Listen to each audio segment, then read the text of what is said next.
నమస్కారం. వాకాటి పాండురంగారావు గారు రచించిన దిక్సూచి పుస్తకంలోని మరో అధ్యాయం సైన్స్ అనుకుంటున్నది అసలుది.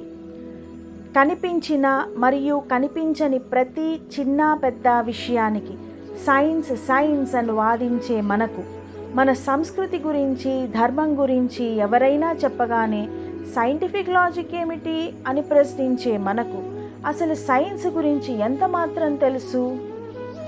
అందరూ ఊహిస్తున్నట్టు సైన్స్ హేతువు నుండి పుట్టిందా? నిజంగా మతానికి విరోధా? సైన్స్కి మన తత్వశాస్త్రానికి ఉన్న పోలిక ఏమిటి? హైసెన్బర్గ్ చెప్పిన ఎలక్ట్రాన్ యొక్క లక్షణాలలో, ఓపెన్హైమర్ చెప్పిన ఎలక్ట్రాన్ యొక్క పద్ధతిలో ఈశావాస్యోపనిషత్ శ్లోకం కనిపిస్తుందా? అది ఏమిటి?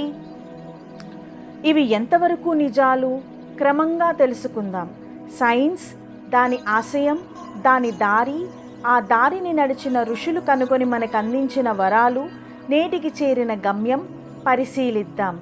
ఎలా?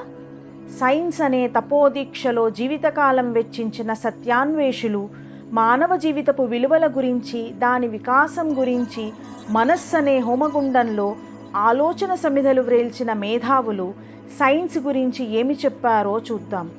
త్వరలో వచ్చే అధ్యాయం సైన్స్ అనుకుంటున్నది అసలుది. మీకు ఈ వీడియో నచ్చినట్లయితే లైక్ చేయండి, షేర్ చేయండి. ఇలాంటి మరిన్ని వీడియోస్ కోసం మా ఛానల్కి సబ్స్క్రైబ్ చేసి పక్కనే ఉన్న బెల్ ఐకాన్ క్లిక్ చేయండి. మేము చేసే వీడియోస్ నోటిఫికేషన్స్ ద్వారా మీకు వెంటనే తెలుస్తాయి. ధన్యవాదాలు.